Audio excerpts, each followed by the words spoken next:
வணக்கம். இது அறுசுவையும் ஆரோக்கியமும். இன்றைக்கி நம்ம சேனலில் டேஸ்டியான மைதா வச்சு பண்ணக்கூடிய ஒரு ஸ்பாஞ்சி ஸ்வீட் தான் எப்படி பண்ணுறதுன்னு பார்த்துடலாம் வாங்க.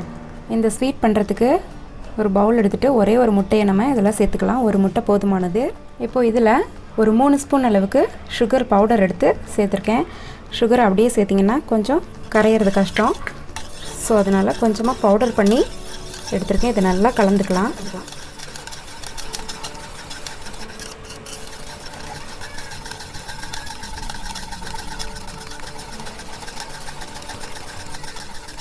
இந்த அளவுக்கு நல்லா அந்த சுகர் பவுடரையும் முட்டையும் சேர்த்து நல்லா கலந்துக்கோங்க. இப்போ இதில் இதுக்கு தேவையான அளவு உப்பை வந்துட்டு நம்ம சேர்த்துக்கலாம். ஒரு 1/4 ஸ்பூன் அளவுக்கு இதையும் சேர்த்து நல்லா மிக்ஸ் பண்ணிக்கோங்க. இப்போ இதில் மில்க் பவுடர் வந்து ஒரு 3 ஸ்பூன் அளவுக்கு எடுத்திருக்கேன். இதையும் நம்ம சேர்த்துக்கலாம். உங்கள்கிட்ட மில்க் பவுடர் இல்லைன்னா பாலை நல்லா திக்காக காய்ச்சிட்டு அதை எடுத்து சேர்த்துக்கோங்க. தண்ணியாக சேர்த்திங்கன்னா ஏற்கனவே நமக்கு முட்டை வந்துட்டு கொஞ்சம் தண்ணி மாதிரி தான் இருக்கும். நம்ம பாலை சேர்க்கும்போது கன்சிஸ்டன்சி வந்துட்டு ரொம்ப தண்ணி ஆகிடும். நமக்கு வந்து இது சப்பாத்தி மாவு பதத்துக்கு வேணும்.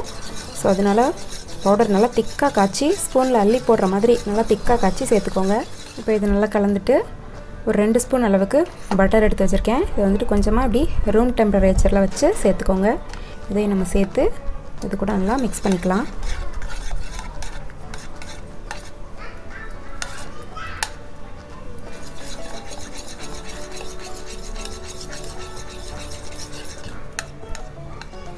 இந்த பட்டரையும் இப்போ சேர்த்து நல்லா மிக்ஸ் பண்ணியாச்சு. நீங்கள் பட்டருக்கு பதிலாக நெய் இல்லைனா நம்ம குக்கிங் ஆயில் இருக்கு இல்லையா, சமையலுக்கு யூஸ் பண்ணுறது, அதை கூட சேர்த்துக்கலாம். இப்போ இதில் வந்துட்டு ஒரு 1/4 ஸ்பூன் அளவுக்கு ஏலக்காய் தூளையும் நம்ம சேர்த்துக்கலாம். சேர்த்துட்டு நல்லா கலந்துடுங்க. இப்போது இதில் மிக்ஸ் பண்ணுறதுக்காக நான் மைதா மாவு ஒரு 200 கிராம் அளவுக்கு எடுத்து வச்சுருக்கேன். இதையும் சேர்த்து கலந்துக்கலாம். உங்களுக்கு மைதா பிடிக்கலைன்னா நீங்கள் கோதுமை மாவு கூட சேர்த்து கலந்துக்கலாம். நல்லாயிருக்கும் டேஸ்ட்டு. இப்போ இந்த மாவு நல்லா சப்பாத்தி மாவு பதத்துக்கு நம்ம பசைஞ்சு எடுக்கணும். அதுக்கு இதில் சேர்த்துருக்க முட்டை வந்துட்டு இந்த கன்சிஸ்டன்சி கொடுக்கலனா கொஞ்சமாக நீங்கள் பால் சேர்த்து அது நல்லா சப்பாத்தி மாவு பதத்துக்கு கொண்டு வந்துடுங்க. இந்த மாதிரி நல்லா பசைஞ்சு வச்சுக்கோங்க. இது ஒரு 5 மினிட்ஸ் அப்படியே இருக்கட்டும். இதை நம்ம ஊற வைக்கிறதுக்கு கொஞ்சம் நமக்கு சுகர் சிரப் தேவை, அதை ரெடி பண்ணிக்கலாம். ஒரு கடாய் வச்சுட்டு ஒரு 200 கிராம் அளவுக்கு சுகர் எடுத்துக்கலாம். இதில் வந்துட்டு ஒரு கப் அளவு தண்ணியை சேர்த்து நல்லா பாகாக காய்ச்சிக்கலாம். இதுக்கு பதம்லாம் எதுவுமே தேவையில்லை. கொஞ்சம் பிசுப்பு தன்மை இருந்தால் அதுவே போதும்.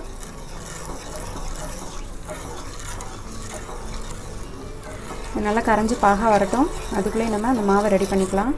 இப்போ ஒரு சப்பாத்தி கட்டை எடுத்துகிட்டு மாவை நடுவில் வச்சிடலாம். நடுவில் வச்சுட்டு நம்ம இதை வந்து நல்லா தேய்ச்சிக்கலாம்.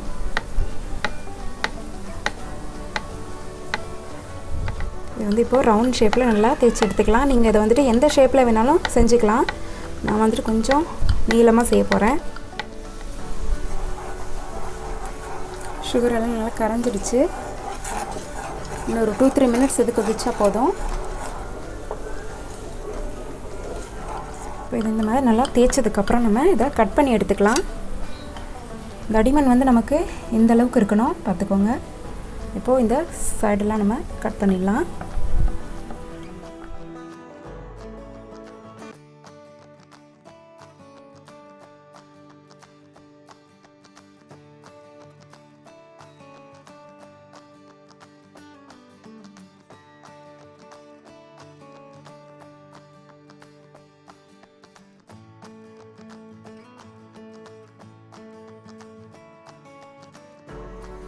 இந்த மாதிரி கட் பண்ணி எடுத்துக்கோங்க. இதை நான் 2 இப்போ கட் பண்ணிக்கிறேன்.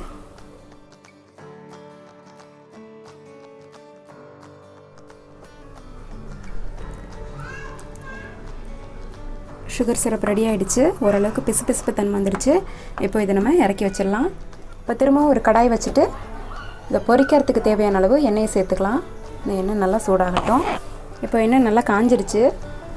நம்ம கட் பண்ணி வச்சுருக்கிறது எல்லாத்தையும் நம்ம இதில் போட்டு பொரிச்சு எடுத்துக்கலாம்.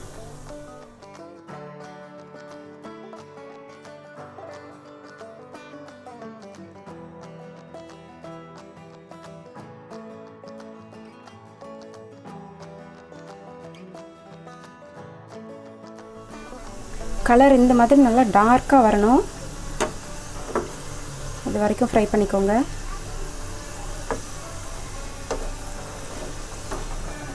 இந்த மாதிரி நல்லா கலர் சேஞ்ச் ஆனதுக்கப்புறம் நம்ம இதை வெயிலில் எடுத்துக்கலாம். இதை அப்படியே எடுத்த உடனே நீங்கள் அப்படியே சுகர் சிரப்பில் வந்துட்டு போட்டுறணும்.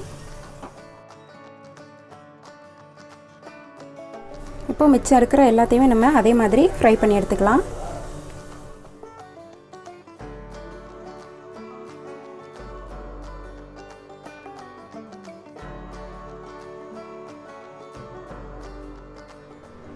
அவ்வளோதான், நம்மளோட ஸ்பாஞ்சி ஸ்வீட் சூப்பராக ரெடி ஆயிடுச்சு. நீங்களும் இதை ட்ரை பண்ணி பாருங்கள். இந்த வீடியோ உங்களுக்கு பிடிச்சிருந்ததுன்னா மறக்காமல் எங்களோட சேனலை சப்ஸ்கிரைப் பண்ணுங்கள்.